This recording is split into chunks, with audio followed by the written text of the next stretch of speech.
and it has not changed today. This is why the Palestinians, in their armed resistance, in taking up their weapons, they have the right to make weapons. They have every right to utilize those weapons. The Palestinian people today are fighting bankers' state, the capitalist state, which is defended by corporate capitalism, because it is the capitalist last colonial settler state which has been made, like Australia, like New Zealand, like Canada, like the United States of America. It's one of those states which has been set up, but there is a difference between the Palestinian and the Aborigine.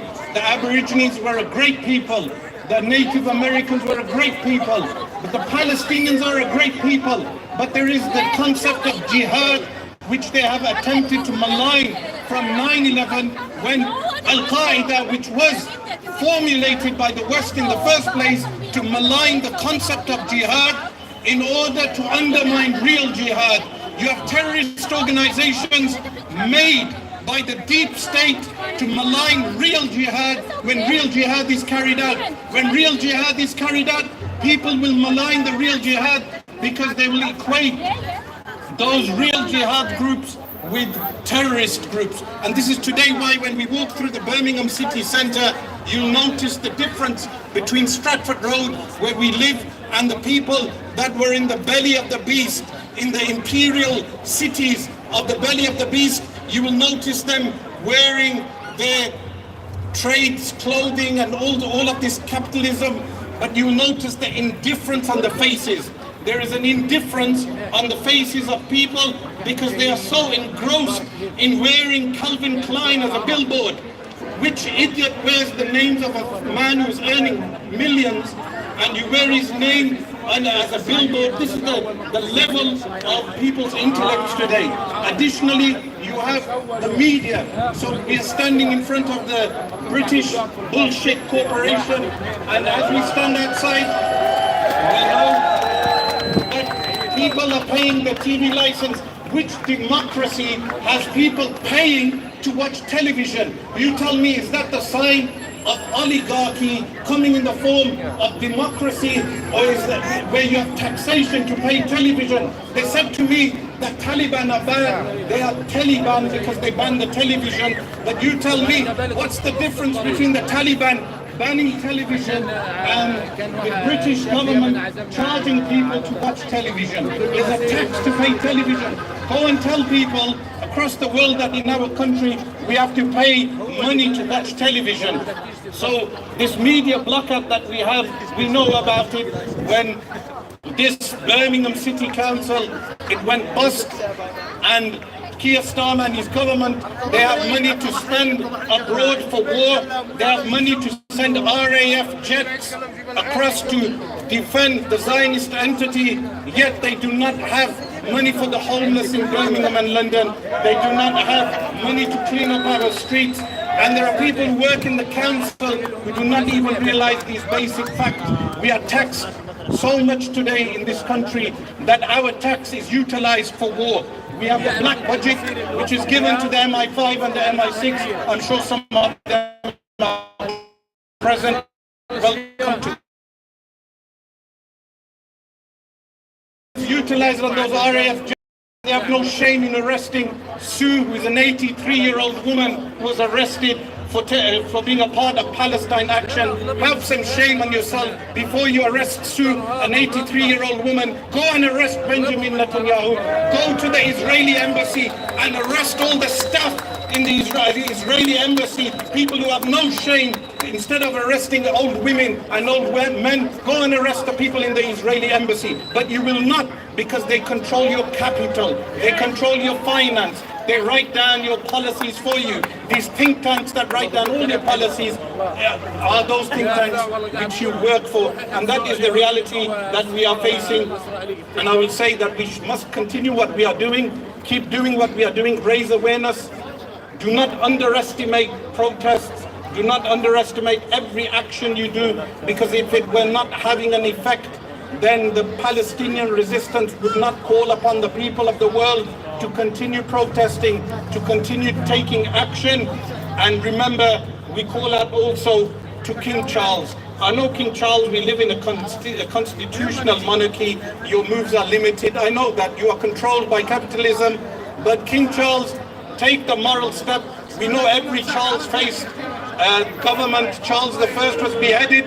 Charles III at least make some statement. Royal family at least make some statement and show that you are not controlled by the capitalist economy. Allah give freedom to Palestine and to all the activists. Wassalamu alaikum wa rahmatullah.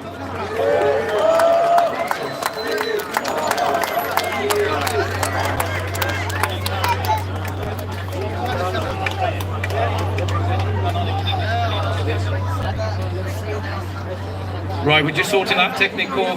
Please give it up for Sheikh Asra, the respected Sheikh Asra. Some very important, profound words by the Sheikh, very eloquently put on a very multiple facet, and he must be congratulated for his contribution that he makes towards the cause and many other people like him. We must stay behind our leaders and we must amplify the voice that is rightly that we need to be raising. Right, our guests, the new Trikarta rabbis who are here all the way from London, and they very kindly arrived yesterday, and today they are observing Shabbat.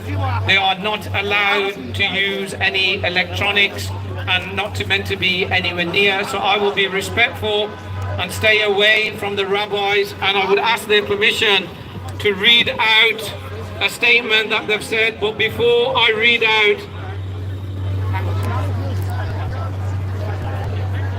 just before I read out, this is, you know, I've got a big loud voice, I'm sure you've heard me before. I just want to ask Rabbi Bex, even though Rabbi, can somebody just grab that please? I know even Rabbi Bex is not, and Rabbi Yosef, Rabbi Haim, Rabbi Beck, I just want Rabbi to say his own chant in his own way. Do a chant. Down, down, Israel! Down, down, Israel! End the occupation now! From the river to the sea! Palestine will be free! State of Israel, shame, shame! Don't speak the Jewish name! State of Israel, shame, shame! You don't speak in the Jewish name! Down, down with the IDF! Free, free Palestine! Thank you so much, Rabbi Haim, in his own words. So we have the rabbis. When it's not Shabbat, I promise you they are very, very loud, because I've known them for quite some time and they have become my good friends, and I want to thank them publicly for making such an effort. Every time we've asked the rabbis to come out, they have come out and they've represented. So thank you, rabbis. Look, the rabbis with the flag of Palestine, and these people say, sorry. And these people say that the people of the Jewish faith are not standing up for Palestine. Here we have in front of you in Birmingham ultra-Orthodox rabbis. Just before I read out this, most of you probably don't know, it's against the Torah, the holy book of the Jewish faith. It is actually forbidden for Jews to have a homeland. They are forbidden in the Torah to have a homeland. They are meant to be divine. They're meant to be everywhere to spread the word of God. So they don't believe in a two-state. They believe in one state. There's only one state. Palestine 48. There's only one state. Palestine 48. There's only one state. Palestine 48. So there's no two-state solution. They believe in coexistence. Rightfully, they coexisted pre-1940. 1948 that they pre-existed. There was a Jewish, lots of Jews lived in Palestine in harmony with Muslims and Christians. So with Rabbi Beck's permission, I would like to read out this statement that the Rabbi has prepared. Rabbi Beck is from New Tricarta International and has kindly turned up for this rally today. Due to religious restrictions of the Jewish Sabbath, Rabbi Beck cannot speak today on the microphone. However, he is standing beside me here on the podium with his fellow rabbis for me to read out this statement to you. We are gathered here today as people of conscience and humanity, regardless of our backgrounds, to condemn the Zionist genocide in Gaza for the past 21 months. This aggression is another chapter in Israel's ongoing crimes against humanity. The criminal occupation of Palestine has endured for over 77 years in violation of both international law and the core principles of Judaism. It represents a rebellion against the Almighty. These continuous atrocities fuel a tragic and endless cycle of bloodshed in which both Palestinian and Jews around the world suffer. Jews across the globe are deeply pained and embarrassed when such crimes are committed in our name. It is a desecration of our religion when Judaism is misused as a justification for violence and oppression.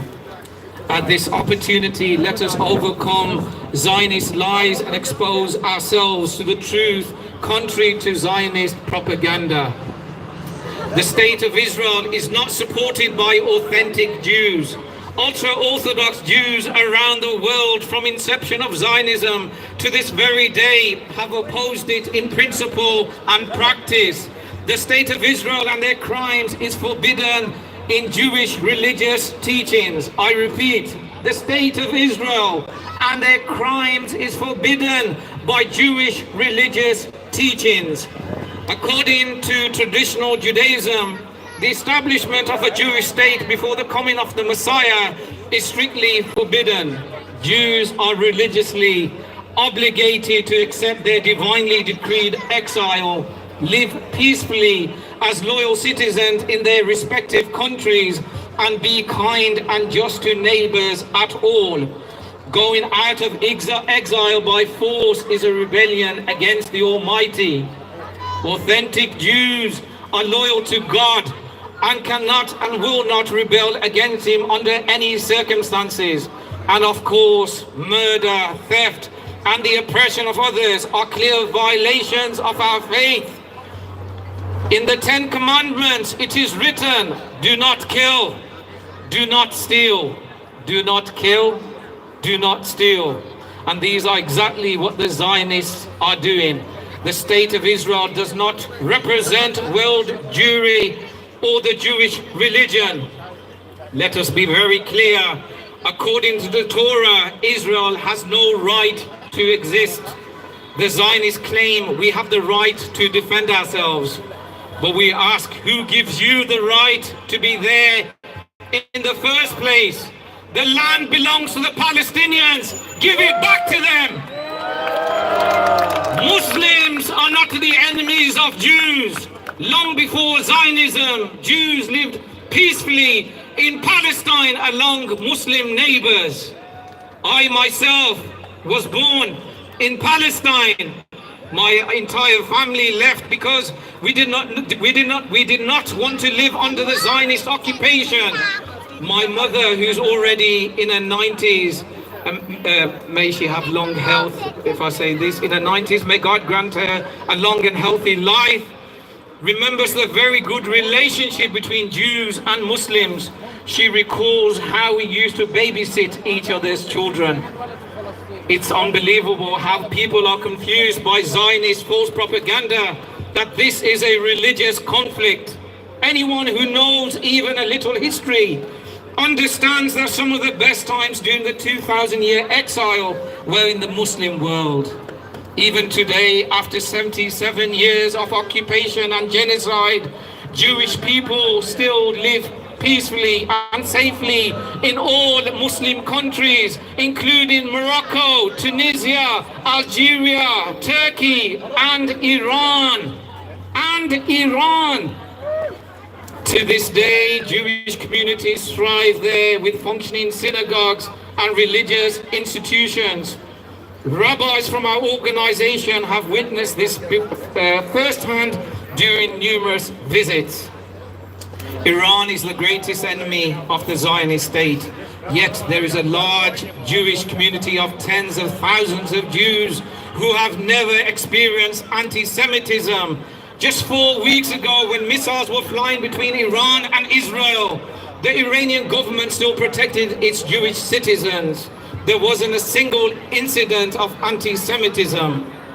All of this shows and proves that this is not a conflict of all. This conflict is about occupation and genocide, and it must be stopped.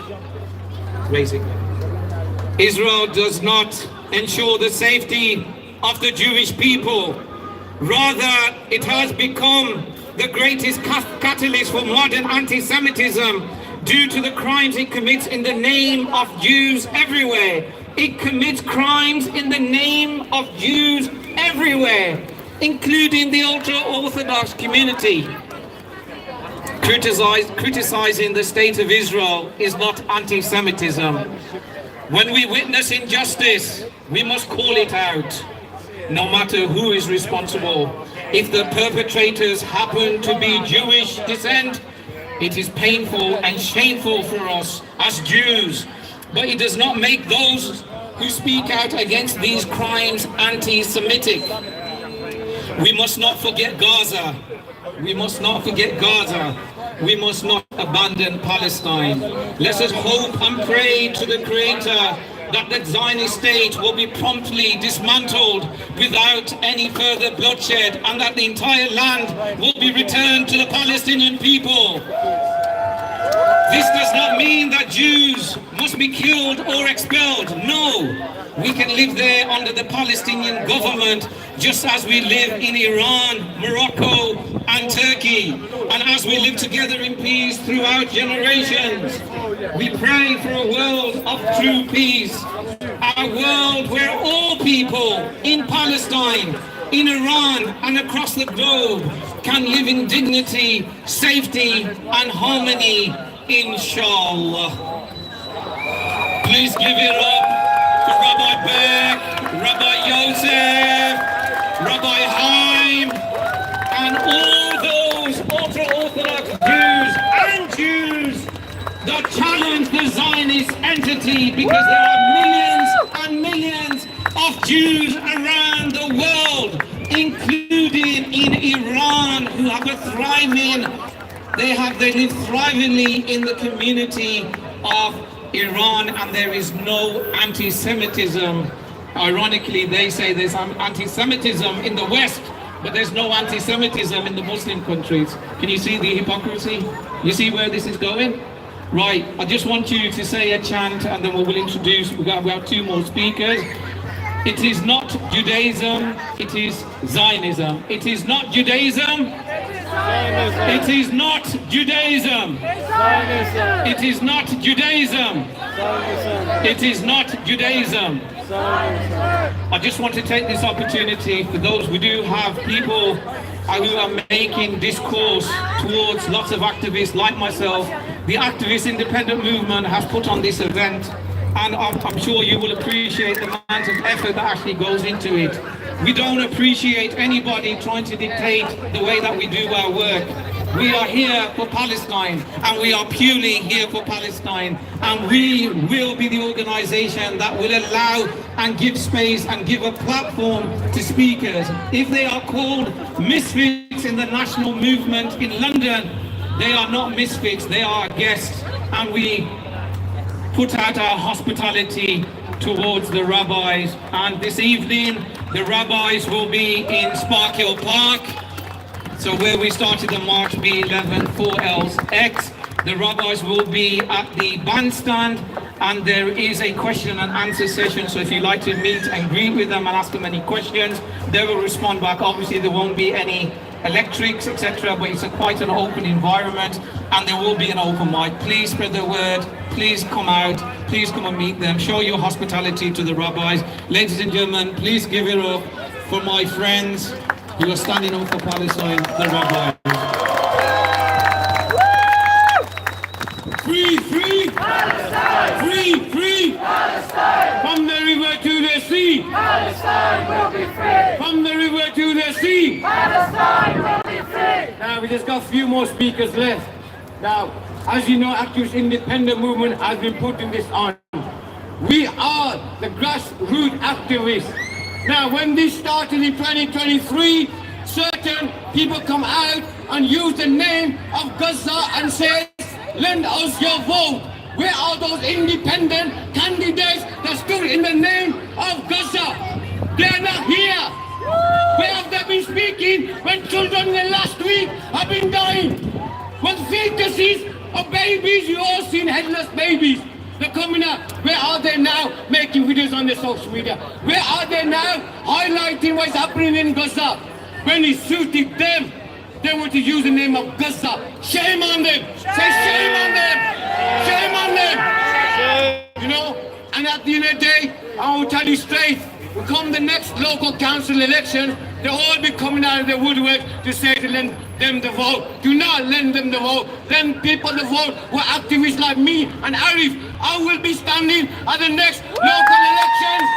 When this is finishes, tomorrow there is a bin collection happening at Slow Gate Centre. They will be sleeping in their beds. I'll be there as a volunteer helping out with the rubbish collection. That's what activism is. It's not when it suits you. You have to do the local work as well. And shame on them. They use the name of Gaza. They come out today with their haircuts and everything and stand and come behind the banners and come and make photos and videos of themselves. Shame on them. But today, we are proud to have Mr. George Galloway, who's always been in this movement since I was this high small. My parents, everyone, my mom, up until this day, knows about George Galloway. You mention any politician there, she won't know, but she will know George Galloway. So I want you to make a big noise for Mr. George Galloway, who's come here especially to Birmingham. Make some noise for Mr. Galloway.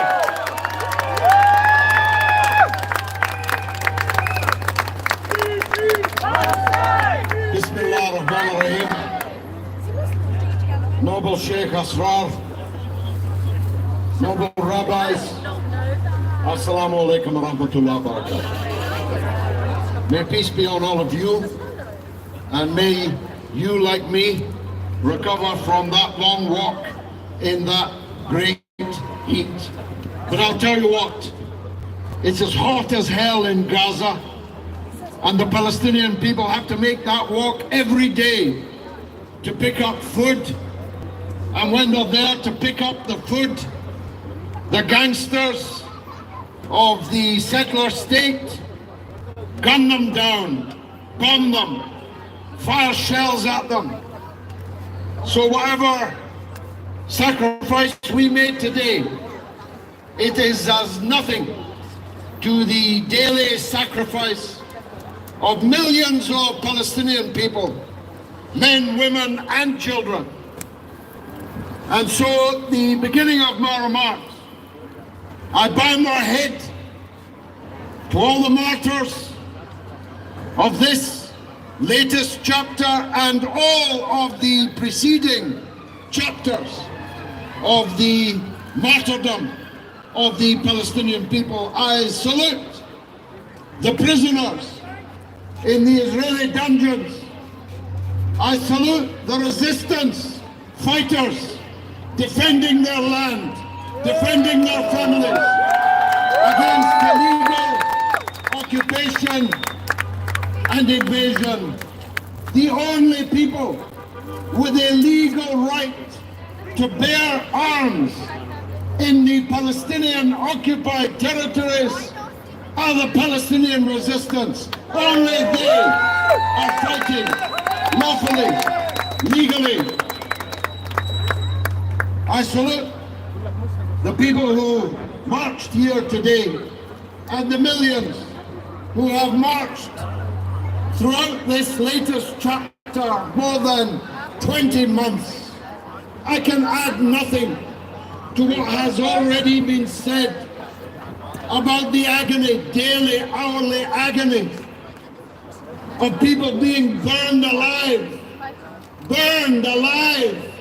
in tents by weapons paid for by the United States of America and partially constructed here in the United Kingdom. I cannot add to the pain that we all feel every time we open our telephones, every princess that we see on our phone who's now dead, every child, even children unborn, being held aloft, martyred, massacred, genocided.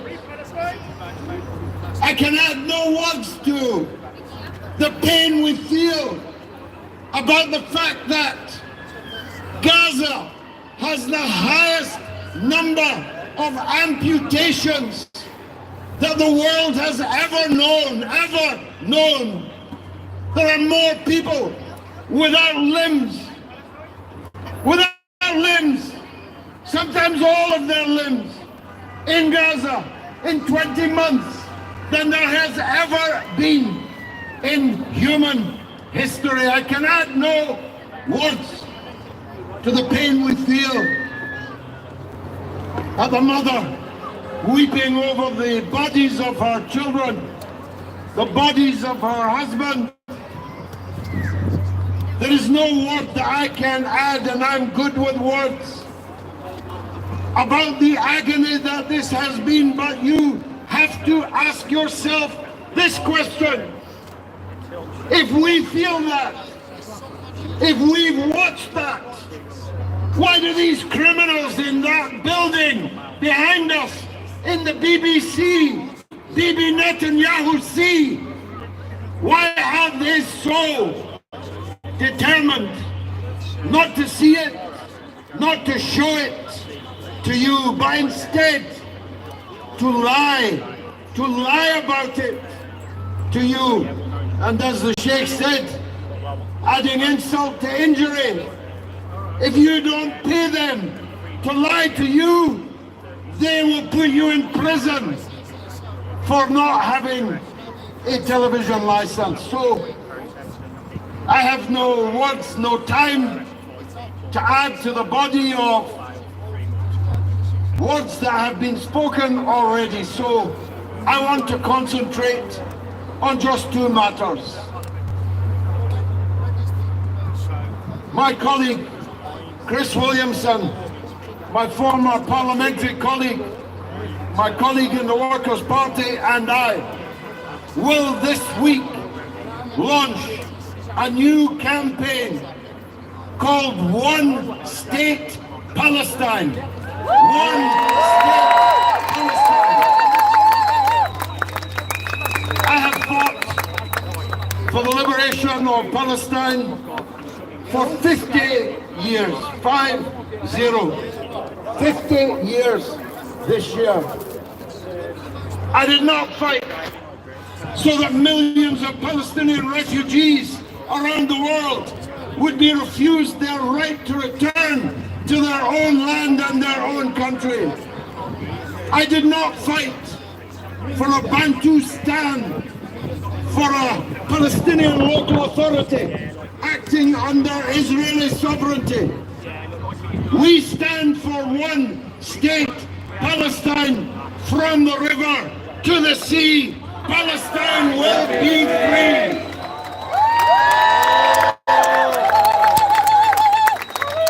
So join us online later this week when we launch that movement. Follow us now on Twitter. Follow us on social media. Let's make this a great mass movement to recover the rights of all Palestinian people, whether in exile, under occupation, or under annexation and genocide. My last point, for I fear I'm running out of time, is this. You're our guest, George. You're our guest. No, but I never outstay my welcome anywhere. My last point is this. We walked past Starbucks. You see who was sitting in Starbucks? You see the Muslims sitting in Starbucks? I have maybe shame on them, maybe shame on us, because we did not persuade them yet. And we have to persuade every person of conscience of the need to boycott Starbucks, McDonald's, Coca-Cola, and all the criminal enterprises that are supporting the Israeli genocide. But here's something else. It's important to boycott Coca-Cola, Starbucks, McDonald's. But you have to boycott Labour also. What's the point of boycotting Coca-Cola and voting for Keir Starmer, who's covered in the blood of the Palestinian people that you boycotted for in the first place? So, you know, Professor Miller said in his able speech, there are Zionist organizations everywhere. There's a Zionist organization in Birmingham Town Hall. Birmingham City Hall is a Zionist organization. Birmingham Labour Party is a Zionist organization. The BBC is a Zionist organization. They don't have to have the word Jewish in front of it to be a Zionist organization, and these rabbis are the proof that most Zionists are not Jews, and many Jews are not Zionists, and we must never confuse these two concepts. So my last words to you are this: it's a long way off, May of next year, but the Labour Party in Birmingham are absolutely terrified that they are going to lose control in this great second city of the country. They bankrupted the city. They're trying to starve the bin men whose legitimate struggle for their own rights they slander and libel at every turn. And they are completely silent on the genocide of the Palestinian people in Gaza. For any one of those reasons, or any two, or for all of these reasons, boycott Labour next May in the local council elections. Brothers and sisters, give it up for the big man himself, Mr. George Galloway. Once again, Birmingham, give it up for George Galloway as he sips into his Palestine fizzy drink. Give it up for Mr. George Galloway. And whilst I'm doing gags here, I have to get out my son hat to compete with George. And I just hope the fashion police don't arrest